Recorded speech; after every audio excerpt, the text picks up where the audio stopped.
আসানসোল রানীগঞ্জে গিয়েছিলাম। রানীগঞ্জে গিয়ে দেখলাম কি সুন্দর একটি নূতন মন্দির, গুজরাটি খাটিয়া শ্যাম বাবার মন্দির। এখনো পর্যন্ত যারা এই মন্দিরটি দেখেননি, দয়া করে আসুন। এখানে জুতো রাখার সুবন্দোবস্ত রয়েছে বিনা পয়সায়।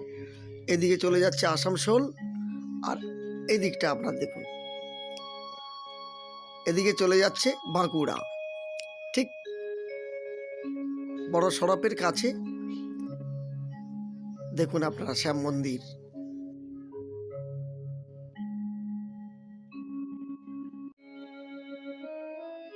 এখন আমরা মন্দির গর্ভে প্রবেশ করব। আপনারা ভগবানকে দর্শন করুন।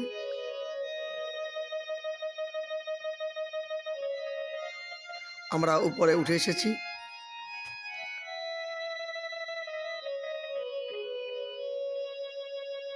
কাতারে কাতারে মানুষ আসছে, দর্শন করছে। ওখানে বাবা বসে আছে, দেখেছেন। এখনো পর্যন্ত যারা এই মন্দির দেখেননি, আসুন, মন ভরে যাবে। খুব সুন্দর মন্দির, খাটিয়া শ্যাম বাবার মন্দির। আপনারা দর্শন করুন।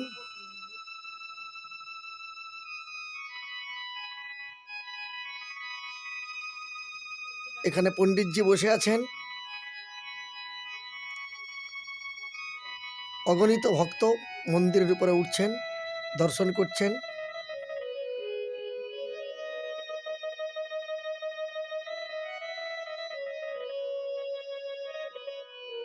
রানীগঞ্জে খাটিয়া বাবার মন্দির আপনারা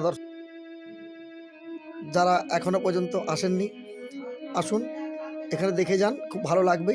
আমি ওখানে গিয়েছিলাম, গিয়ে ওখানে দর্শন করলাম। আপনারা আসুন, সবাই দর্শন করুন। আশা করি আপনাদের ভালো লাগবে, মনটা ভরে যাবে। চলুন আমরা মন্দিরের উপর একটু উঠি। আমরা মন্দির গর্ভে প্রবেশ করলাম। আপনারা দেখছেন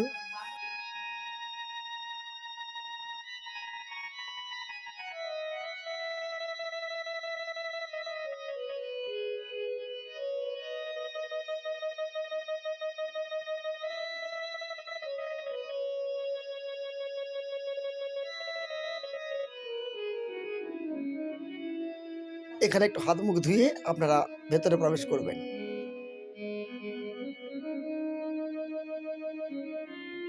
অত্যন্ত সুন্দর মন্দির, মনটি ভরে যাবে। এখানে কোনো টিকিটের ব্যবস্থা নেই, বিনা পয়সায় আপনারা দর্শন করতে পারবেন।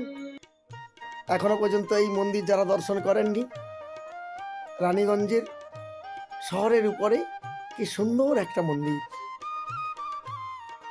খাটিয়া বাবার মন্দির আপনারা দর্শন করছেন।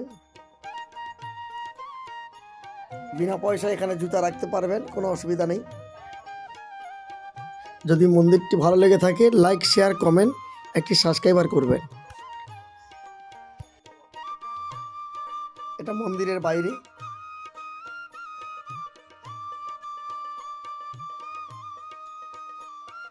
স্টেশন থেকে 10 টাকা মাত্র টোটো ভাড়া, এবং সাহেবগঞ্জ থেকে 10 টাকা টোটো ভাড়া এই মন্দিরে আসতে গেলে। স্টেশন থেকে 10 টাকা এবং সাহেবগঞ্জ থেকে 10 টাকা এই মন্দিরে আসতে গেলে। টোটো ভাড়া করে চলে আসুন, হেঁটে হেঁটে চলে আসতে পারবেন 1 কিলোমিটার।